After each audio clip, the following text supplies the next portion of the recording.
देखिए बच्चों, कल का जो वीडियो है उस वीडियो में हमने फूड है उस फूड के बारे में हमने पढ़ा और उसमें हमने सबसे पहले फूड है पोलाइट रिक्वेस्ट के लिए किस प्रकार यूज करते हैं, पास्ट एबिलिटी वगैरह हैं उनके लिए किस प्रकार यूज करते हैं और फूड के बारे में सबसे ज़्यादा पोलाइट रिक्वेस्ट होती है, पास्ट हैपनिंग है उसके बारे में भी हम फूड का यूज है वो हमने पढ़ा। आज है वो हम रोल नंबर 4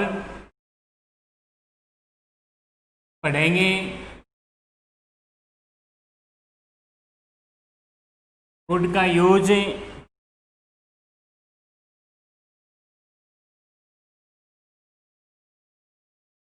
इमेजिनरी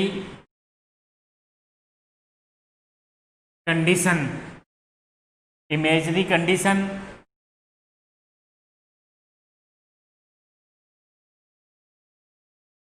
काल्पनिक शर्तें वाले वाक्य अर्थात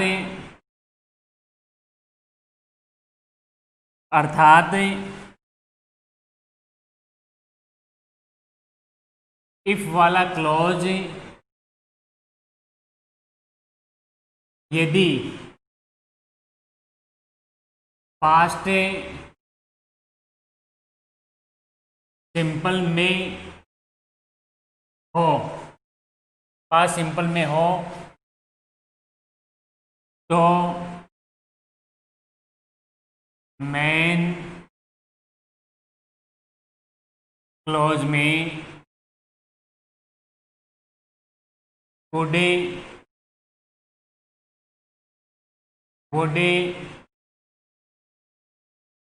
माइट, इन तीनों का प्रयोग किया जा सकता है। वुड का भी हो सकता है, कुड का भी हो सकता है और माइट का भी प्रयोग हो सकता है यदि इस प्रकार की इमेजरी कंडीशन हो। ऑप्शन में यदि ए बी सी डी के रूप में आए और यदि वहाँ पर कुड दे रखा है और वुड नहीं दे रखा है तो आपको कुड करना है, और यदि वहाँ पर वुड दे रखा है, वुड और माइट नहीं दे रखा है, फिर आपको वुड करना है। तो ये आपको ध्यान रखना है। तो कुड का use imagery condition main clause में कुड वुड माइट का प्रयोग करें। इसके एग्जाम्पल इस प्रकार आ सकते हैं, if I had money, if I had money I by A car, A can be must see may he could. अब देखिए बच्चों, यहाँ पर ये वाक्य इमेजरी कंडीशन का है, पास्ट सिंपल टेंस आ रहा है। तो यहाँ पर यदि इमेजरी कंडीशन और पास्ट टेंस का हो, कंडीशनल सेंटेंस का, तो वहाँ पर आपको कैन तो यूज नहीं कर सकते क्योंकि यहाँ पर पास्ट है। इसलिए आपको करना क्या है, ये भी प्रेजेंट टेंस में होता है, ये भी प्रेजेंट टेंस में होता है, इसलिए कुड का यूज करना है। तो ऑप्शन आपका डी बिल्कुल करेक्ट है। फिर यहाँ पर if you worked hard, if you work hard you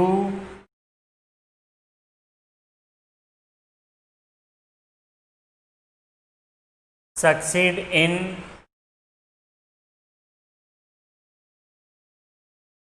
competition. अब यहाँ पर ये भी इमेजरी कंडीशन का है, यहाँ पर पास्ट सिंपल टेंस आ रहे हैं। तो if you work hard, you यहाँ पर कुड का यूज किया जा सकता है। तो इस प्रकार ऑप्शन के रूप में यहाँ पर यदि कुड नहीं आए और यहाँ पर यदि वुड आ जाए, तब यहाँ पर वुड का यूज भी किया जा सकता है। जब हम आगे पढ़ेंगे तो उसके बारे में हम और भी डिस्कस करेंगे।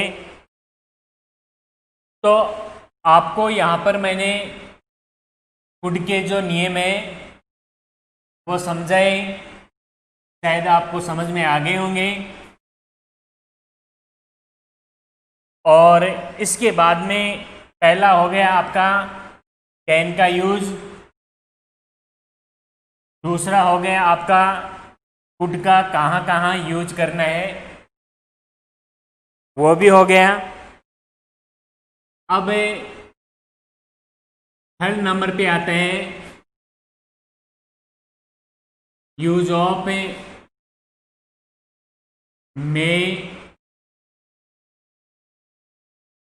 सकना।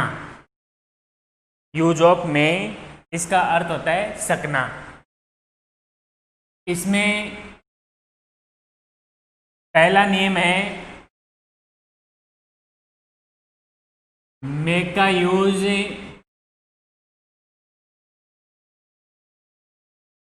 Wish hope desire pray place कर्स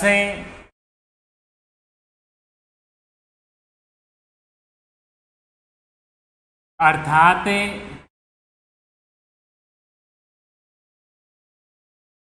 शुभकामना या मनोकामना के लिए, मनोकामना के लिए। अब देखिए, जहां यदि शुभकामना, विश माने होता है शुभकामना देना, होप माने आशा करना, डिजायर मीन्स आशा करना, प्रे मीन्स प्रार्थना करना, प्लेस मानी आशीर्वाद देना। तो शुभकामना किसी को आशीर्वाद देते हैं, किसी के प्रति हम मनोकामना करते हैं, किसी को हम श्राप देते हैं। तो शुभकामना या मनोकामना के लिए आशीर्वाद हेतु मेक का ही यूज किया जाता है, मेक का ही यूज किया जाता है। अब आपको इसका समझने का बेसिक तरीका ये है कि ऐसे जो सेंटेंस होते हैं उसमें लास्ट में इंटरजेक्शन मार्क दिया मिलेगा, और इंटरजेक्शन मार्क हमेशा केवल यहाँ में के लिए ही यूज किया जाता है। जैसे एग्जाम्पल के रूप में इसको समझें, you live long, you live long. यदि यहां पर ये दिया हुआ है तो कोई दिक्कत ही नहीं है, और यदि यहां पर नहीं भी दिया है तो ऐसे जो सेंटेंस होते हैं इसमें इंटरजेक्शन मार्क आपको दिया मिलेगा। अब आप इसमें ऑप्शन के हिसाब से आप कर सकते हो आराम से। यदि ऑप्शन ए में कैन आ जाए, बी में आ जाए में, सी में माइट, डी में should.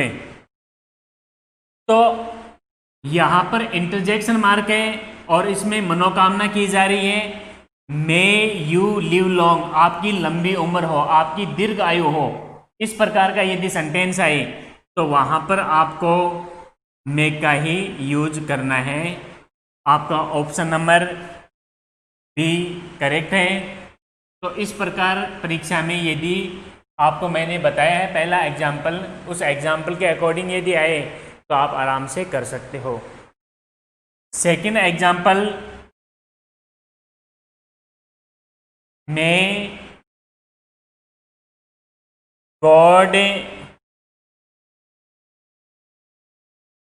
Bless you, may she return home safe.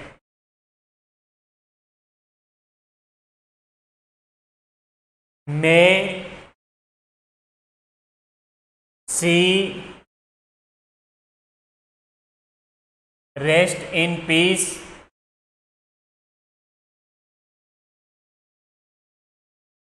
May you go to hell. ये यहां पर कर्स श्राप दे रहा है। अब यहां पर आप आराम से समझ सकते हो। देखिए जिस सेंटेंस में इंटरजेक्शन मार्क आए, जिस सेंटेंस में क्या है इंटरजेक्शन मार्क आए, यहां पर ब्लेस की बात हो रही है, तो ऑप्शन के रूप में यदि यहां पर ब्लेस आ जाए, कर्स आ जाए और होप आ जाए, विश आ जाए, डिजायर आए, प्रे आए, प्रार्थना की जा रही है, तो ऐसे जो सेंटेंस होते हैं उसमें आप कौन सा मॉडल का यूज करोगे? मे का यूज करोगे। तो ऑप्शन के रूप में यदि ए बी सी डी के रूप में इस प्रकार का सेंटेंस आ जाए, इंटरजेक्शन मार्क आ जाए, तो इंटरजेक्शन मार्क वाले सेंटेंस में लास्ट में आता है तो उसके लिए हम मे का ही यूज करते हैं। तो मैंने जो मे है उस मे का यूज में पहला आपको समझाया, आपके समझ में आ गया होगा और अच्छी तरह से आपको बता दिया किस प्रकार परीक्षा में इनके सेंटेंस आते हैं। आप इनको देखते ही आराम से कर सकते हो। तो पहला हो गया मे का यूज में, ये ब्लेस और कर्स के लिए, प्रे के लिए, विश के लिए। फिर है सेकंड में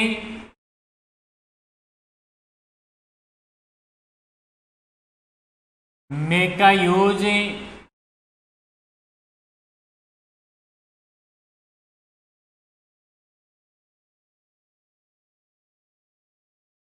पॉसिबिलिटी, फैक्चुअल। एक तो मैंने बताया था आपको पहले पॉसिबिलिटी थ्योरेटिकल, उसके लिए तो हम कैन का यूज करते हैं। अभी आपका चल रहा है पॉसिबिलिटी फैक्चुअल। फैक्चुअल मीन्स होता है तथ्यों पर आधारित। कोई भी पॉसिबिलिटी हो, संभावना हो, तथ्य पर आधारित, कोई ना कोई उसमें तथ्य दिया मिलेगा। तो यहां पर मे का यूज पॉसिबिलिटी फैक्चुअल, तथ्यों पर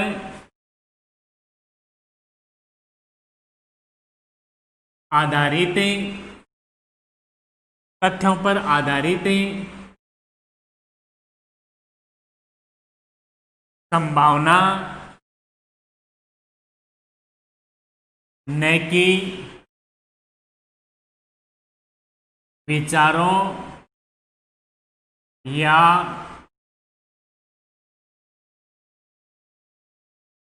कल्पनाओं पर आधारित, न कि विचारों और कल्पनाओं पर आधारित संभावना। ऐसी संभावना जो किसी न किसी तथ्य पर आधारित होती है। जैसे मैं ये कहूं कि वह दिन रात मेहनत कर रहा है, वह अच्छे अंक प्राप्त कर सकता है, तो तथ्य क्या है? तथ्य ये यहाँ पर है कि वह दिन रात मेहनत कर रहा है, तो इस तथ्य के आधार पर वह अच्छे अंक प्राप्त कर सकता है। तो ये तथ्य पर आधारित है, केवल कल्पनाओं और विचारों पर आधारित नहीं है। इसमें एक्चुअल में वास्तविकता का लेना देना होता है, ये कुछ वास्तविक होती है, केवल इमेजिनेशन पर आधारित नहीं होती है संभावना। इसके एग्जाम्पल इस प्रकार आ सकते हैं, she is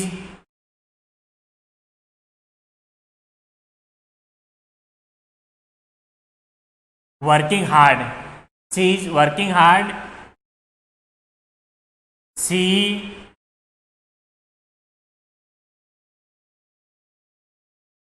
secure good marks. अब देखिए बच्चों, यहां पर इसमें तथ्य क्या दे रखा है, शी इज वर्किंग हार्ड, ये तथ्य दे रखा है। इस तथ्य के आधार पर आपको यहां पर कैन, मे, माइट और इनमें से यूज करना है। तो आप ये जो संभावना है, पॉसिबिलिटी है, लेकिन फैक्चुअल है, तथ्य पर आधारित, क्योंकि इससे पहले कोई ना कोई तथ्य दिया मिलेगा, तो तथ्यों पर आधारित होती है। तो वह, जैसे वह धनवान है, एक अच्छी गाड़ी खरीद सकता है, तो तथ्य पर आधारित धनवान है इसलिए अच्छी गाड़ी खरीद सकता है, अच्छा घर खरीद सकता है। तो कहने का मतलब मेरा ये है कि यहाँ पर क्या आना चाहिए, मे का यूज होना चाहिए ऑप्शन के रूप में। यदि यहाँ पर आ जाए कैन, बी में आ जाए माइट, माइट में रिमोट पॉसिबिलिटी होती है, जो बहुत ही क्षीण संभावना होती है, न के बराबर संभावना होती है। उसके बाद में सी में डी में वुड। अब आपको देखना क्या है, ये जो संभावना है ये यहाँ पर फैक्चुअल है, तथ्य पर आधारित है, तथ्य पर आधारित वास्तविक संभावना है, क्योंकि सी इज वर्किंग हार्ड, वह कठिन मेहनत कर रही है, अच्छे अंक प्राप्त कर सकती है, तो ये तथ्य पर आधारित है, इसलिए यहाँ पर मे का यूज होगा। तो ऑप्शन नंबर आपका सी बिल्कुल करेक्ट है। तो इस प्रकार आप कर सकते हो। Second example, Raj is running fast, he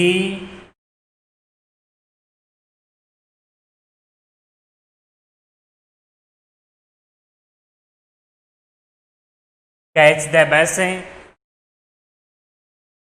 Raj is running fast है, ही कैच द बस है।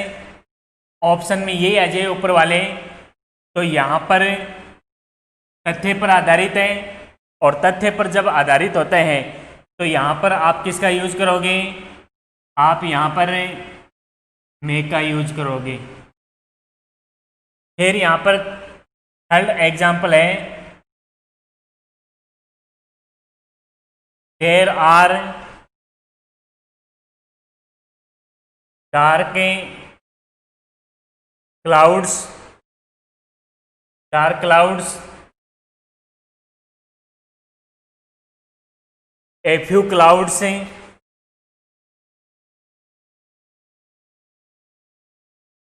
एटे रेन। फोर्थ है, लुक एट द स्काई,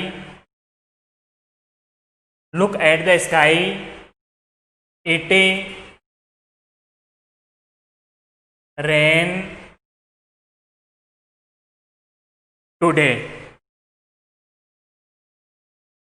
इसके बाद में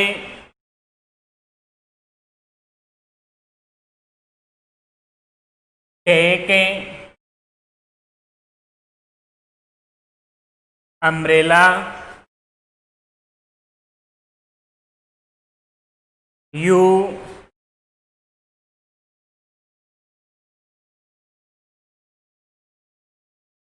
नीड इट। अब यहां पर देखिए, देयर आर डार्क क्लाउड, आसमान में घने बादल हैं, ए फ्यू कुछ बादल हैं, बारिश हो सकती है, बारिश होने की यहाँ पर संभावना है। क्यों संभावना है? क्योंकि ये फैक्चुअल है। फैक्चुअल का मतलब यहाँ पर बादलों को देखकर बताया जा रहा है कि यहाँ पर घने बादल हैं। बादलों को देखकर बताया जा रहा है कि यहाँ पर घने बादल है, इसलिए बारिश हो सकती है। तो कैसी पॉसिबिलिटी है? फैक्चुअल है। यदि थ्योरेटिकल होती है तब तो हम कैन का यूज कर सकते हैं। पॉसिबिलिटी यदि फैक्चुअल है तो हम मे का यूज कर सकते हैं। और यदि रिमोट पॉसिबिलिटी होती है, रिमोट पॉसिबिलिटी का मतलब होता है बहुत ही क्षीण संभावना, न के बराबर संभावना, उनके लिए हम माइट का यूज कर सकते हैं। तो ये जो आपके एग्जाम्पल है, उन एग्जाम्पल में लुक एट द स्काई, आसमान की तरफ देखो, बादलों को देखकर बता रहा है। ये तथ्य दे रखा है यहां पर। ये है टेक अम्ब्रेला, छता ले जाओ, इसकी आपको आवश्यकता पड़ सकती है, यानी बारिश हो सकती है, इनकी आवश्यकता पड़ सकती है, या धूप हो सकती है। तो इस प्रकार कोई न कोई तथ्य आपको दिया मिलेगा। वह तेज दौड़ रहे हैं, बस को भी पकड़ सकते हैं, तथ्य पर आधारित है। तो इन सभी में आपको किसका यूज करना है? मे का यूज करना है। यहाँ पर भी किसका यूज करना है? मे का यूज करना है। यहाँ पर भी किसका यूज करना है? मे का यूज करना है। क्यों? क्योंकि यहाँ पर पॉसिबिलिटी है, वो यहाँ पर फैक्चुअल है। तो तथ्यों पर आधारित आपकी जो पॉसिबिलिटी हो, उनके लिए आप मे का यूज कर सकते हो। तो सेकंड एग्जाम्पल भी इसमें हो गया। थर्ड एग्जाम्पल है मे में।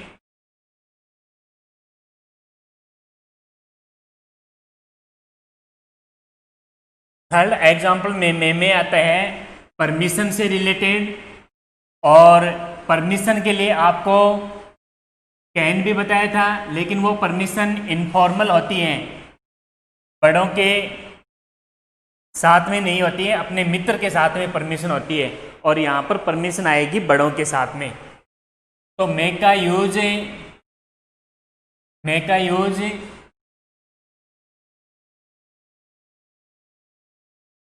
परमिशन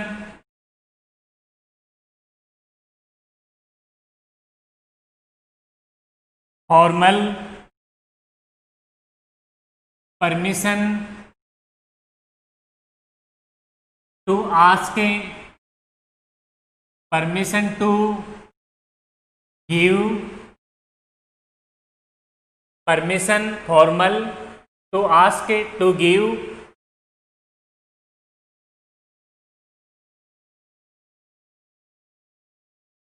बड़ों के लिए औपचारिक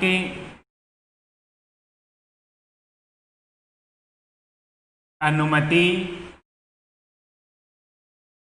लेने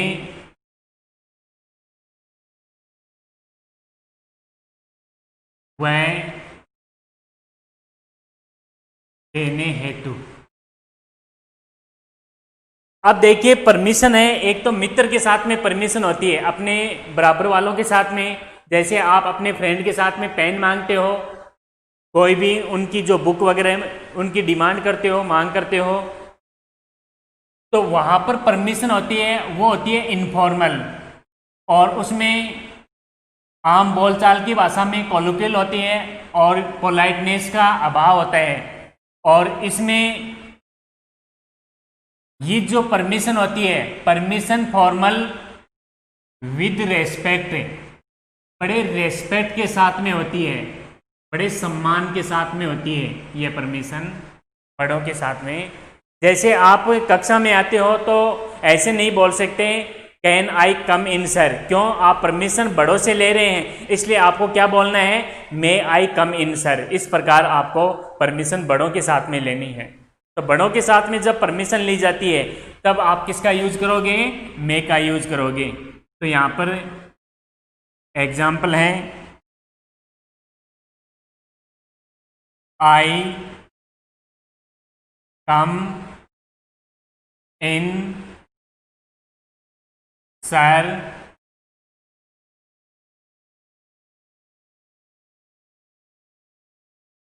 परमिशन, ऑप्शन,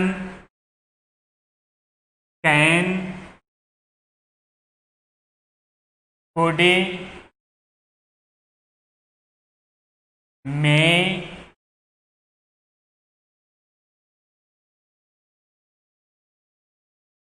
माइट। अब देखो यहां पर सर या मैडम आए या श्रीमान, कोई भी नाम आए, मिस्टर या मिसेज, तो कहने का मतलब है कोई व्यक्ति अपने फ्रेंड का नाम आ जाए, यहां पर मित्र का नाम आ जाए, तब तो परमिशन वो होती है इनफॉर्मल, अपने बराबर वालों के साथ में। लेकिन यहां पर सर आ रहे हैं, परमिशन बड़ों से ली जा रही है, परमिशन ये ली जा रही है, उसके लिए आप किसका यूज करोगे? मे का यूज करोगे।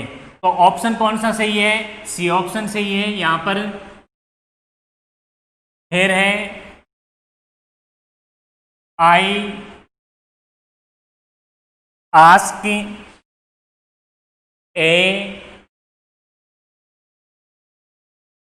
Questions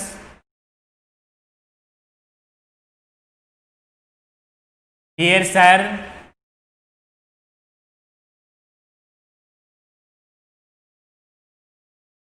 permission. अब यहां पर जो परमिशन है वो permission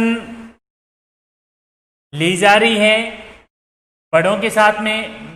may I ask a question dear sir, sir श्रीमान जी मैं आपसे प्रश्न पूछ सकता हूं, ये परमिशन ली जा रही है।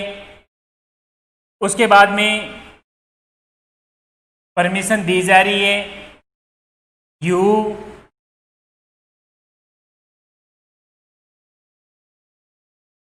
स्टॉप राइटिंग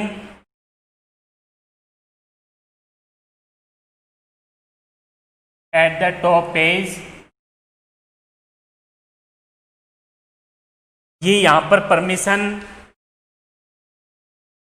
पूछी जा रही है इनको।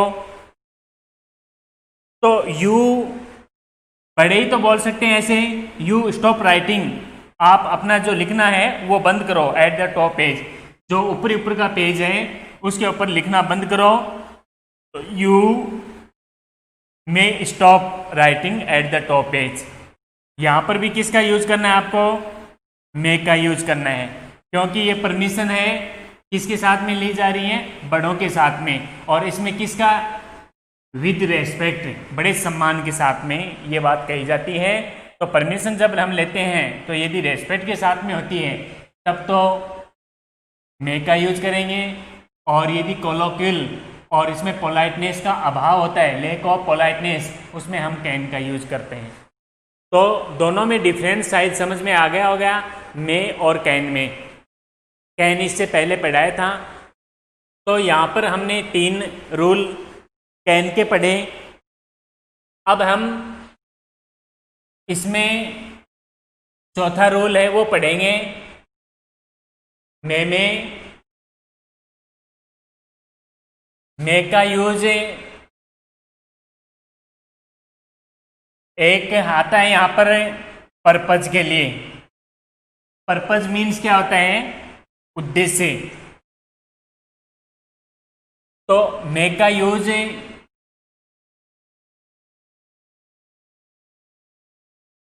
पर्पज, उद्देश्य,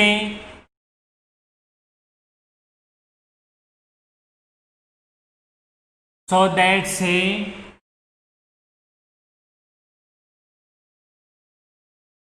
पर्पज,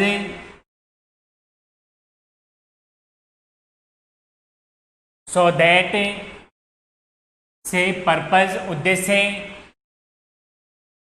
का भाव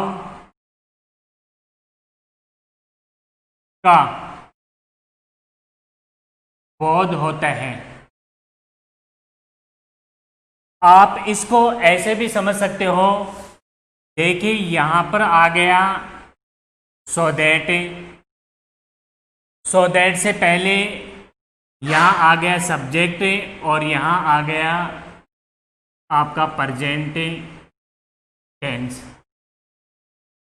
अब प्रेजेंट टेंस आ गया तो यहाँ पर आपको सब्जेक्ट मिलेगा और सब्जेक्ट के बाद में आपको यहाँ पर किसका यूज करना है, मे का यूज करना है।